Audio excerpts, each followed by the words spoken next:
кое што го направивме вчера е всушност ги додадовме, ги проширивме, да не кажам некој друг збор кој што беше користен за проширување, но сакам да ги искомуницирам со вас итните барања и другите барања и би сакал да имаме комуникација со вас затоа што во Вибер групите денес имавме доста дискусии, но еве сакаме и непосредно со вас да направиме комуникација и да добиеме фидбек. Прво, воспоставување 24 часовен јавно достапен видеонадзор на депонијата Вардариште.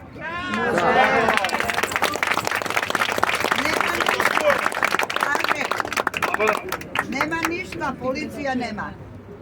Точно. Лажат. За жал, точно. Лажат. Воспоставување 24 часовно физичко обезбедување на Вардариште. Надлежни институции треба да бидат присутни, бидејќи не се таму, се случува сето тоа што се случува со Вардариште. Под 3. Итно иселување и соодветно згрижување на лицата кои живеат бесправно на територија на Вардариште.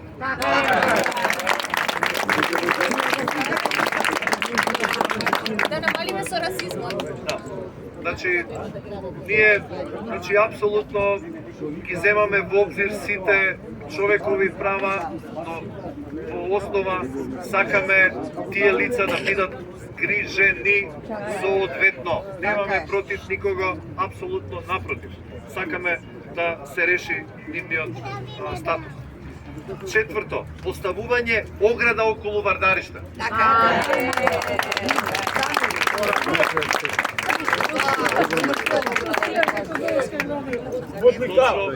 Точно. Со струја, кој се фати одма на место, дан и готово. Па нека иде на нека прави. Добро. Под 5.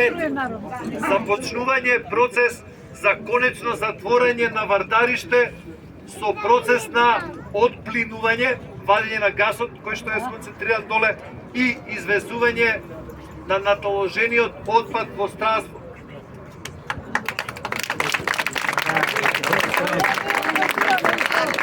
Ова е, денеска имаше доста дискусии, особено околу овој последниот дел, дека ако малце подоле ќе видите дека бараме забрана за увоз на отпад, но основа поентата е ако ние веќе бараме да не увезуваме, тогаш не е фер и да извезуваме.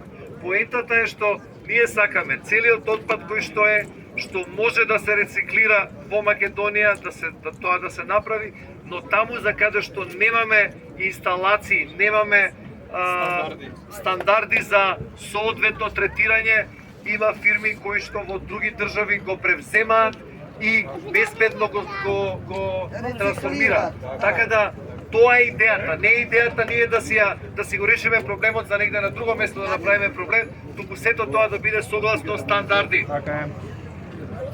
Али тризла нека прошират, нека направат буџетот за екологија. Под број 6.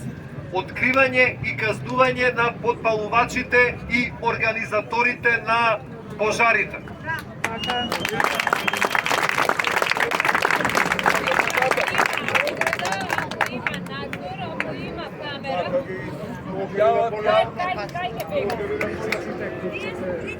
Најклучни мислам моменти што треба да се. Да, се согласувам. И под 7, ова е моделот на итни мерки, ригорозни мерки против граѓани и правни субјекти кои од сега натаму ќе фрлаат отпад на Вардариште. Така е.